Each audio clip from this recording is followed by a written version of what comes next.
Uma boa noite a todos, graça e paz, amém? Boa noite, igreja. Glória a Deus. Boa noite também para os irmãos e irmãs que estão nos assistindo pelo Facebook, através do culto online, são todos bem-vindos. Que a paz do Senhor também esteja com vocês aí no conforto dos seus lares, amém? Vamos orar mais um pouco, vamos fechar os nossos olhos, vamos curvar a nossa cabeça. Paizinho, no nome de Jesus, Senhor, nós entregamos, Pai, esse momento a Ti. Espírito Santo, nós Te damos bem-vindo nesse lugar. Queremos ouvir a Tua voz, Espírito Santo, queremos sentir a Tua presença. Pai, que depois desse culto, Senhor, depois, Pai, de ouvirmos a Tua palavra, que não saiamos daqui da mesma forma que entramos, Senhor. Que possamos, Deus, depois desse culto, ter uma área das nossas vidas restituída, Senhor. Que possamos, Deus, através da Tua presença, Pai, da Tua glória, provar, Deus, da restituição, da restauração, Pai, que o Senhor tem preparado para a gente, Senhor. Sabemos, Pai, que essa é uma campanha profética. Sabemos, Deus, que o Senhor tem preparado grandes coisas para esse tempo, Deus. Sabemos, Pai, que no decorrer desses cultos, Pai, dessa campanha do jubileu, Senhor, o Senhor fará grandes coisas na igreja.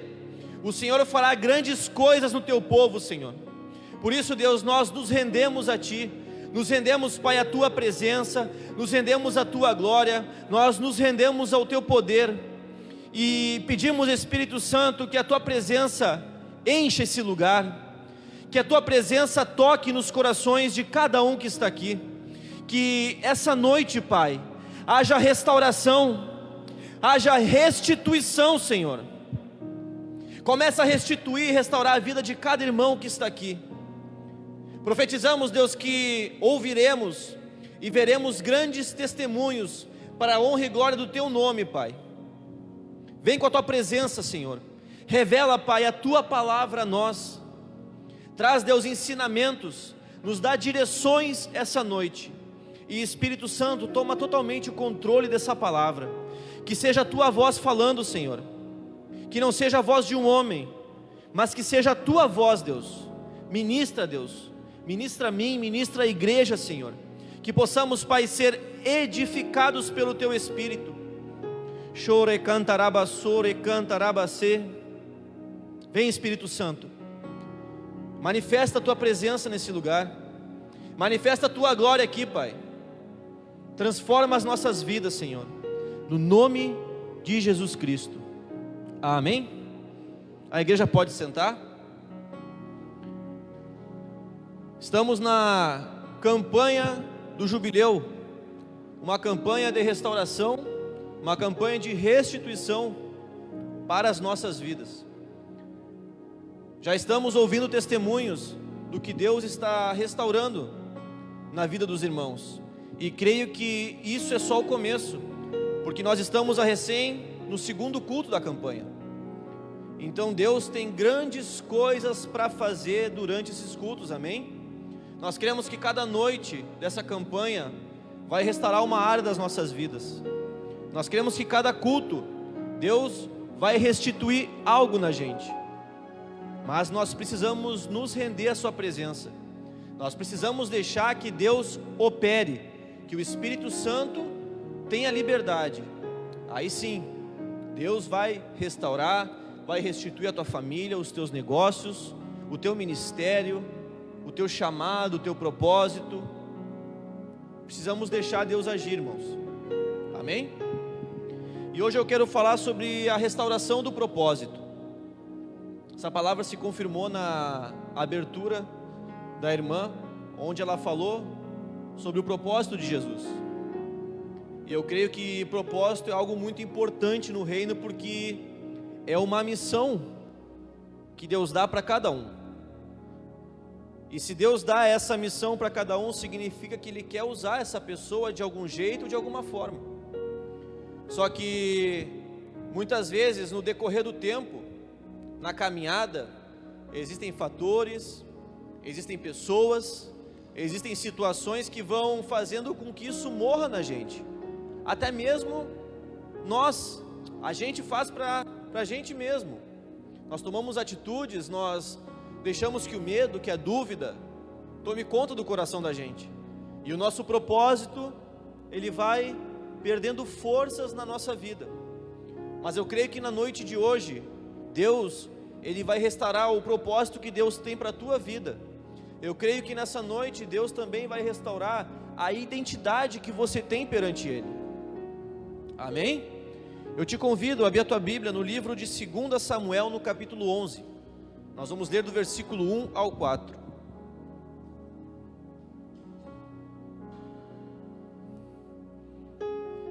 Deus tem um plano especial para cada um de vocês.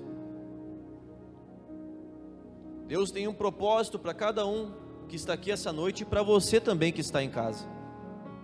Mas você precisa deixar Deus agir.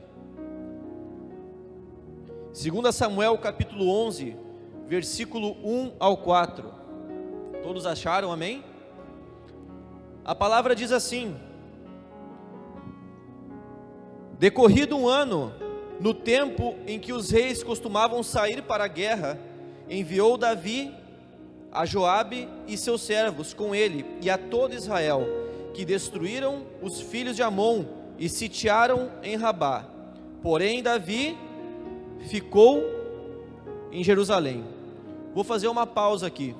O que o início desse versículo diz?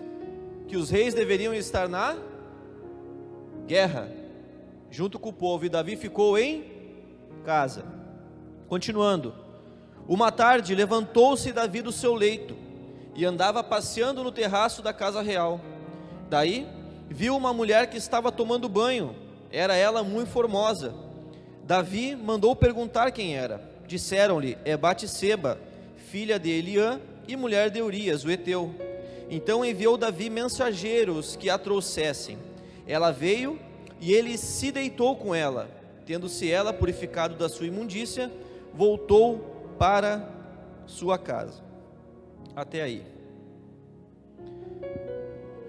Aqui nós vemos uma situação onde os reis, nesse período, deveriam estar junto com o povo, junto com o seu exército na guerra. Só que Davi, fugindo daquilo que Deus tinha preparado para ele, fugindo do propósito que era estipulado para os reis, resolveu ficar em casa. E esse trecho da palavra, ele nos fala claramente o que acontece com alguém quando foge do propósito que Deus estabeleceu. Davi era o rei de Israel, e o propósito dele era reinar Israel. Só que nessa situação, Davi abriu mão do seu propósito, abriu mão da sua missão, daquilo que Deus tinha designado ele. E nesse trecho da palavra nós vamos entender o porquê que Deus quer restituir o nosso propósito. Quantos creem que nessa noite propósitos serão restituídos, e ainda mais, propósitos que estão ainda embrionários serão ativados essa noite? Eu creio. O primeiro fator que diz o porquê Deus quer restituir o propósito em nossas vidas é porque fora do propósito não existe prosperidade. Você que está anotando, anote isso. O primeiro item, porque Deus quer restituir o propósito em nossas vidas, é porque fora do propósito não existe prosperidade. Toda pessoa, até mesmo todo objeto, todo instrumento tem um propósito. Por exemplo, esse microfone aqui, esse objeto, ele tem um propósito. Qual é o propósito desse microfone? Captar a voz daquele que fala. Agora, qual é o propósito da caixa de som? Amplificar a voz que está sendo captada pelo microfone. Qual é o propósito desse púlpito? Servir de apoio para botar a Bíblia, para botar um livro, o tablet, a máscara, enfim, tudo nessa vida tem um propósito, inclusive nós. Só que tudo que é feito fora do propósito não prospera. Adianta eu usar esse púlpito como microfone? Adianta alguma coisa eu pegar essa caixa de som e usar como púlpito? Adianta alguma coisa eu pegar um pedestal e usar como um microfone? Sim ou não? Sim ou não? Não, por quê? Porque tudo que é feito fora do seu propósito não prospera. Nós precisamos entender que Deus fez todas as coisas, fez todas as pessoas, todos os seus filhos com um propósito. E se Ele nos fez com um propósito, nós devemos seguir esse propósito, porque cada passo que nós damos fora desse caminho, a prosperidade se afasta da gente. E nessa noite Deus quer restituir o teu propósito, porque Ele quer também que você seja próspero. Amém?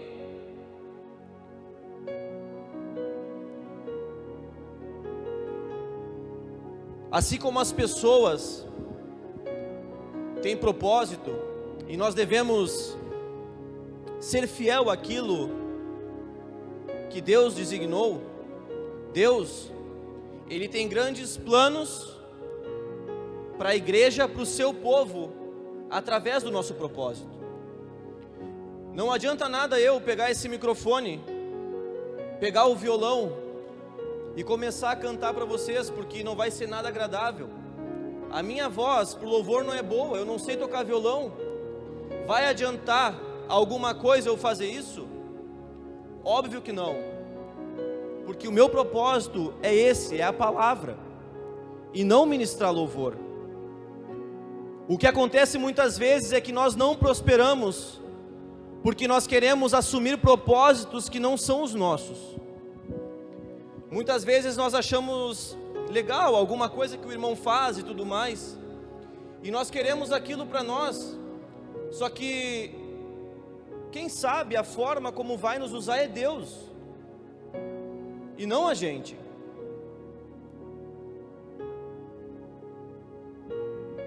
Nós devemos nos render ao propósito que Deus tem preparado para nós. Davi, nesse momento, ele estava atraindo sobre ele o julgamento de Deus, porque Deus fez com que ele colhesse isso que ele plantou.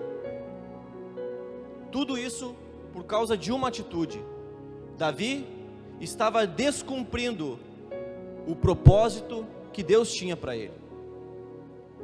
Portanto, siga no seu propósito, não queira se desviar, porque a sua estada, o seu cumprimento do propósito vai atrair sobre a sua vida a prosperidade de Deus.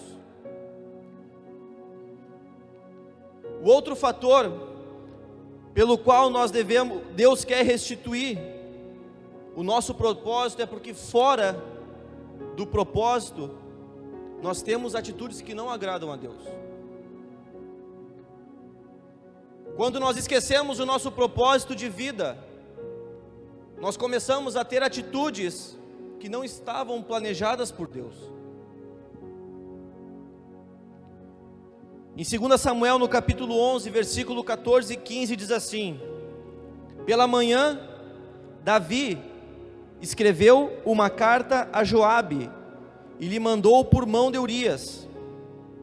Escreveu na carta dizendo: Ponde Urias na frente da maior força da peleja e deixa-o sozinho, para que seja ferido e morra. Davi, ao sair do seu propósito de rei, de reinado,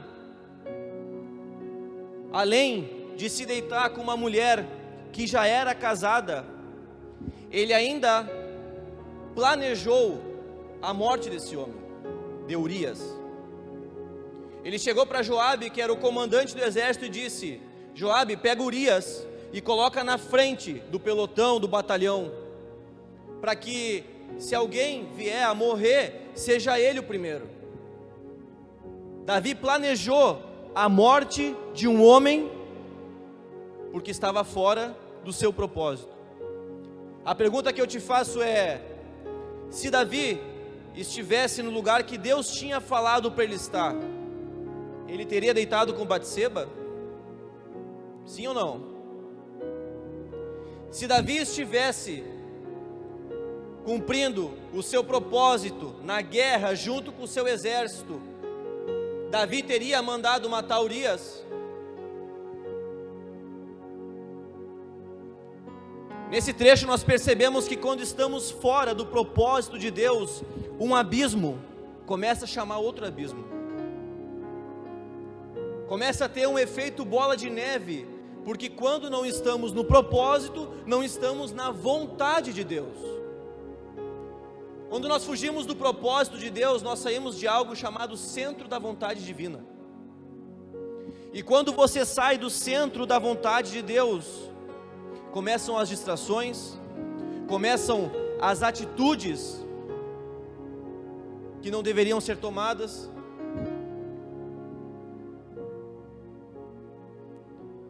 E a pergunta que eu te faço essa noite é: quantos erros nós teríamos evitado se nós estivéssemos cumprindo o propósito de Deus? Quanta coisa, quanto erro, quanto fracasso nós poderíamos ter evitado na vida da gente, se apenas a gente estivesse cumprindo aquilo que Deus planejou para a gente. A palavra de Deus diz que a vontade de Deus é boa, agradável e perfeita. E por que que mesmo assim, em muitos momentos, nós queremos sair da vontade de Deus, sendo que o que Deus tem para nós é o melhor?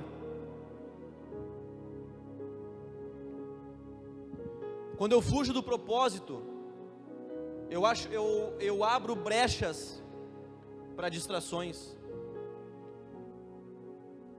Hoje, quando eu estava montando a palavra, pedindo para Deus guiar, para o Espírito Santo guiar a montagem dessa palavra, eu tinha que ter um cuidado. Eu precisava focar na voz do Espírito Santo.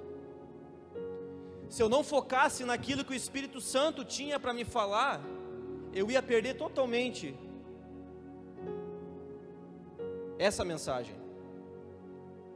O que eu fiz para não ter distrações? Eu entrei numa sala, me fechei, busquei a Deus em primeiro lugar, botei meu celular no silencioso para que nada me distraísse, para que o propósito de Deus fosse cumprido na minha vida. E é isso que nós devemos fazer, queridos. A nossa permanência na vontade, no propósito de Deus, nos livra de distrações, nos livra do pecado, nos livra de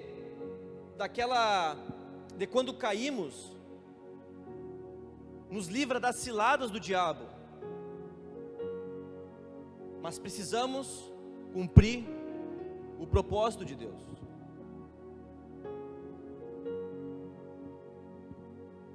Só que para entender o propósito de Deus em nossas vidas, nós precisamos saber qual é a nossa identidade perante Deus. Para que a gente entenda aquilo que Deus quer fazer conosco, nós precisamos saber como Deus nos conhece e como Ele quer nos usar. Eu te convido a abrir a tua Bíblia no livro de Gênesis, no capítulo 1. Gênesis capítulo 1, versículo 27 e 28. Nessa noite, além de Deus restaurar o teu propósito, Ele vai restaurar a tua identidade.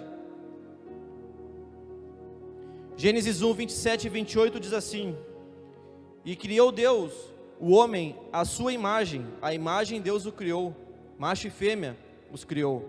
E Deus os abençoou e lhes disse: Frutificai e multiplicai-vos, e tornai a encher a terra, sujeitai-a, e dominai sobre os peixes do mar, sobre as aves dos céus, e sobre todo o animal que se move na terra. Você precisa entender essa noite que você é chamado filho de Deus. Essa é a sua identidade. Você foi feito à imagem e semelhança do Criador. Para pensar, Deus te criou de uma forma semelhante a Ele.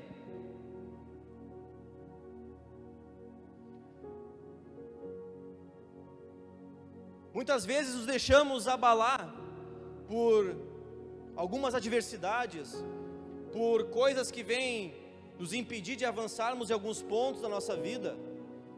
Permitimos que conversas, que fofocas nos decepcionem, nos afetem. Deixamos que o nosso passado nos condene, nos acuse. Nós tomamos para nós as acusações e com isso começamos a regredir. Mas uma coisa que eu tenho para te falar hoje: a tua identidade é de filho de Deus. Por mais que tenham te acusado, por mais que tenham te difamado, hoje Deus vai restaurar isso em ti. Você que entrou essa noite aqui se sentindo órfão, sozinho, sobre a tua vida hoje virá o Espírito de adoção. Sobre a tua vida hoje, Deus vai derramar um amor que a gente não consegue entender e nem compreender.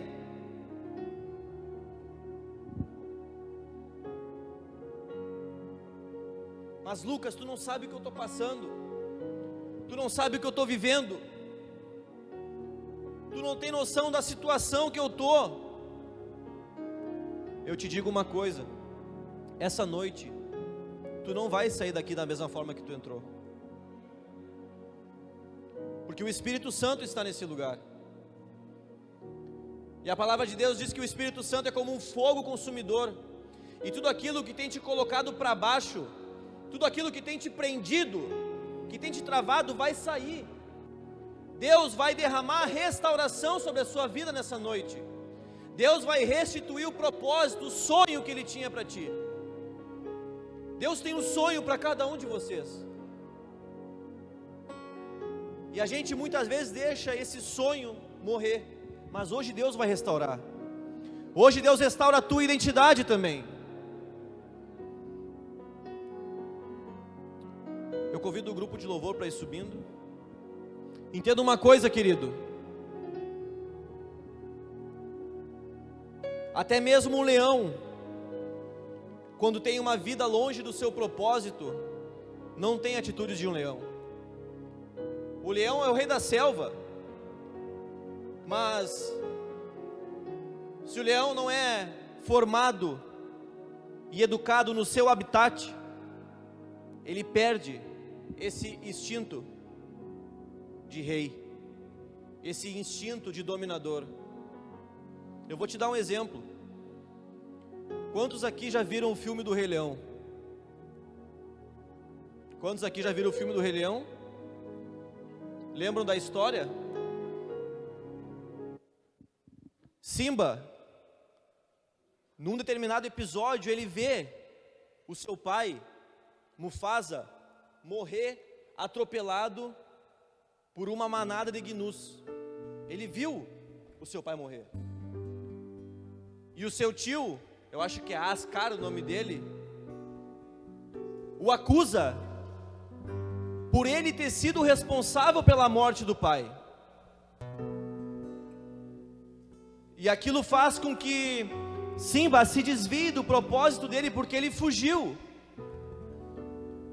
Muitas vezes acusações e palavras lançadas contra ti vão tentar te tirar do foco e do propósito. E Simba vai para o meio do mato. Então lá ele encontra Timão e Pumba.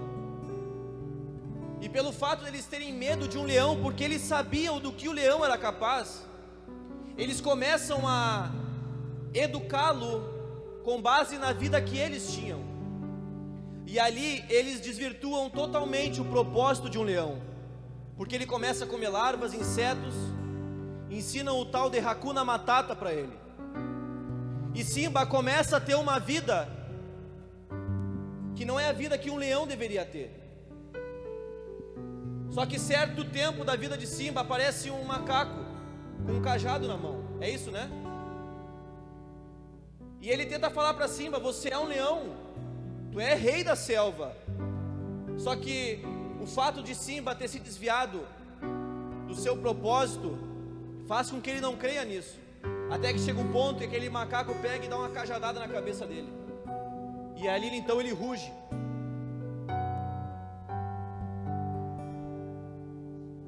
Não bastando isso, Simba vai tomar água num riacho. E para surpresa do Simba, quando ele olha a água, quem que ele vê no reflexo da água? O seu pai, Mufasa. E ali, quando ele entende que ele foi feito igual ao pai dele, que ele tem a mesma fisionomia do pai dele, ele retoma o propósito e vai liderar a selva. Querido, independente do que tenham te falado, do que tenham te acusado, tome posse dessa palavra hoje. Você é filho, você é filha de Deus. Quando você se olha no espelho toda manhã, ali está alguém que foi feito à imagem e semelhança do Pai.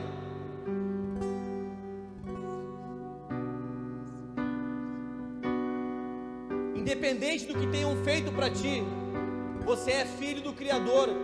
Foi Deus que te fez. Não deixe que palavras desvirtuem o teu caminho. Nessa noite, se renda a Deus. Deixa Deus restituir aquilo que foi perdido. Restituir o teu propósito, a tua identidade. Hoje você sai daqui sabendo que você é filho, que você é filha. Eu convido a igreja a ficar de pé nesse momento. Nós vamos adorar a Deus. E você que entrou aqui perdido, sem rumo, sem direção, ou até mesmo com o seu propósito sendo apagado, o Espírito Santo vai renovar essa chama dentro de ti essa noite. E você que ainda não sabe o porquê Deus te chamou, o primeiro passo você vai dar hoje. Saber que é filho e que é filha de Deus. Eu tenho fé e certeza que Deus vai ativar muitos propósitos essa noite.